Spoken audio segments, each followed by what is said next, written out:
Do you ever think about why you're more inclined to attract or be attracted to certain types of people?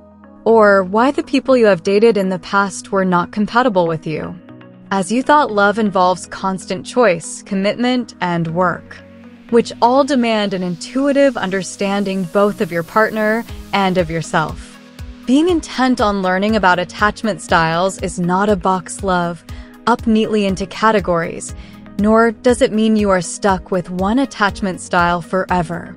In fact, it is important to note that as time goes on, your attachment style can change from the way you evolved as a lover if things have become fragile between you and your partner.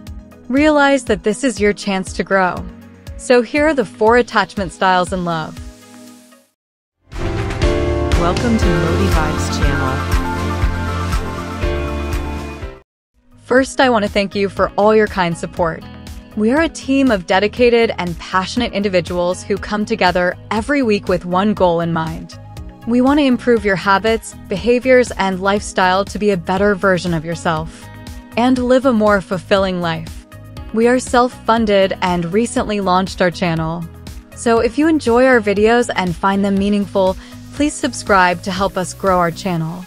And stick around until the end of this video. Let's start with the basic question. What is an attachment style theory? It's the subconscious set of rules that you have for love and connection. And those rules can be in the form of the different beliefs you have, the different needs you have, what you expect in relationships, and how you communicate and set boundaries with others. You are not born with an attachment style. It happens through conditioning and the way that neuroplastic affects your subconscious mind. And we can recondition our attachment style patterns if we grew up in an unhealthy environment. We didn't get good lessons about attachment styles and about relationships. But we can actually heal that and change that to become secure and have really successful, thriving relationships. Whether that's romantic, family, or friendships. Another thing before we establish talking about the attachment styles is how attachment styles affect our life with its all sides. The biggest limiting beliefs that we pick up from childhood about who we are and what relationships look like also form primarily the relationship we have to ourselves, which will color everything. We form these deep beliefs about who we are in relationships. But unfortunately, these same beliefs are associated with our different attachment styles. Will also be what we believe about ourselves in the workplace, in our friendships, in terms of how we operate financially. It can really spread into multiple areas of life. And a lot of the roots of these things actually exist from how we attach and what we experience in our environment as young children. There are 2 main types of attachment styles: secure attachment style, insecure attachment style. First one, the secure attachment style. The secure attachment individuals in their childhood get a lot of approach-oriented behavior. Essentially, if they cry as a child, their parents will come towards them and try to figure out what's going on, and try to meet their needs. So the programming to the subconscious at this age is, it's okay if I express my emotions, I get my needs met. It's safe to express my needs. It's safe to rely on other people. And I get loved when I'm in hard times, so I'm worthy of connection, and I'm worthy of love just for who I am, not for what I do. On the other hand, if you grow up with a secure attachment style, you will have a great advantage in love. You feel comfortable going to your partner when something is off, and in return you allow your partner absolute freedom. People with a secure attachment style tend to have honest, open, and equal relationships, where both partners can thrive and grow together at a healthy pace. They understand how to merge together to form a stable ground they can stand and operate on this probably. This sounds too good to be true, right? But security is not to be confused with perfection. People with a secure attachment style experience conflict and bad days just like any other couple. But what sets them apart is their higher emotional intelligence that helps them communicate their feelings effectively and their ability to problem solve, rather than attacking their partners essentially, They're highly resilient individuals who understand how to move past obstacles with great care and self-awareness. The second is the insecure attachment style. There are 3 types of insecure attachment styles: the anxious attachment style, the avoidant attachment style, and the fearful avoidant attachment style. Number 1. Anxious attachment style.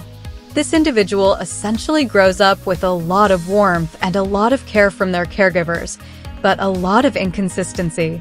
For example would be that mom and dad are very loving, they are approach-oriented, they do care, but they both have really long jobs. They're gone for 12 hours a day, and the child's often at daycare or with the grandparents, who might be more cold and withdrawn. And so what happens is the repetition and emotion. So the programming becomes, okay, I really want love and I really feel good when my caregivers are here. But it keeps getting taken away, and so this child learns to really fear abandonment and fear being left alone or excluded. And so when they grow up, they tend to romanticize love because it's easier for them to form a fantasy bond with someone instead of something based on reality.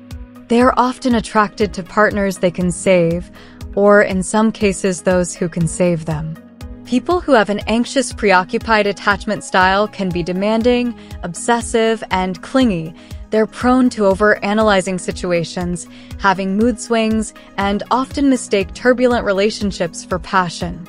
They can struggle from insecurities, low self-esteem, and establishing a strong sense of self because they grew up without healthy boundaries and little to no guidance on nurturing their individuality. Number 2. Dismissive avoidant attachment style. This individual grows up with childhood emotional neglect, and sometimes it's really over like food's not on the table, nothing's organized. Sometimes it's very covert where instead it's like mom and dad are there, but if you cry or express emotion they're like toughen up, they don't check in. If the child comes home from school they're never going to ask, are you okay? I see that you're off. So this neglect happens and this child grows up in this environment and they can't understand that my parents are emotionally unavailable. So instead they go, there must be something wrong with me, that I'm not getting my needs met. And so they build this deep wound of I am defective and they feel shame. People with a dismissive avoidant attachment style grow up with tend to be emotionally distant in relationships. They come across as self-sufficient and independent, and can avoid true intimacy. Although space is essential for 2 people to breathe and be themselves in any relationship, but people with a dismissive avoidant attachment style can seek it more frequently to push themselves away from being vulnerable with their partner. If at any point their partner threatens to leave them, they have the ability to shut their emotions down and pretend like they don't care. But extreme independence is an illusion because humans need connection in order to survive. As a result, people with an avoidant dismissive attachment style have very few close relationships with others. Number 3.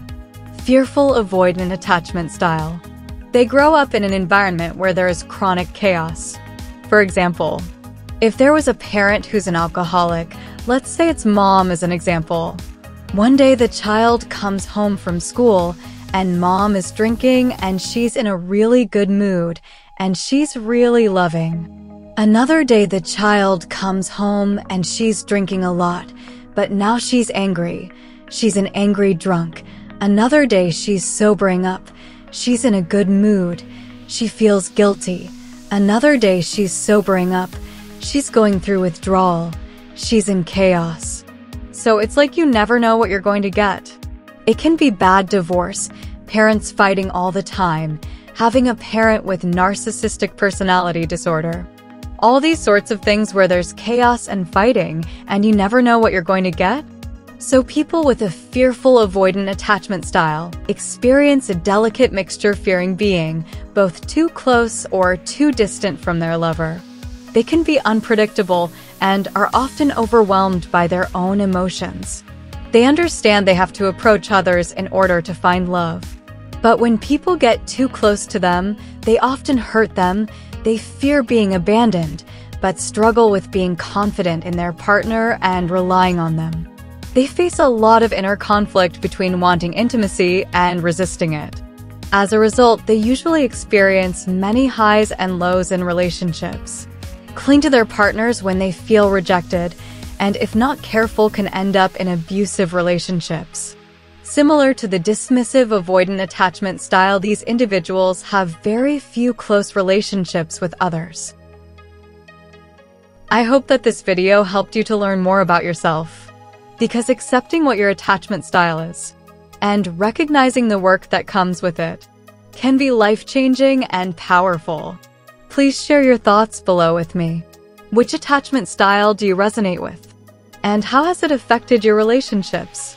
And if you have any questions or clarifications, please let me know in the comment. I read all comments and I respond to everyone. If this video added value to your life, please share it with the people in your world. And tap the like button to help us grow our channel, and make sure to subscribe. Ring the bell so you get notified whenever I post new videos. Thank you for watching our video. If you enjoyed this video, give it a thumbs up. Be sure to subscribe and share it with your friends, because more incredible content is on the way.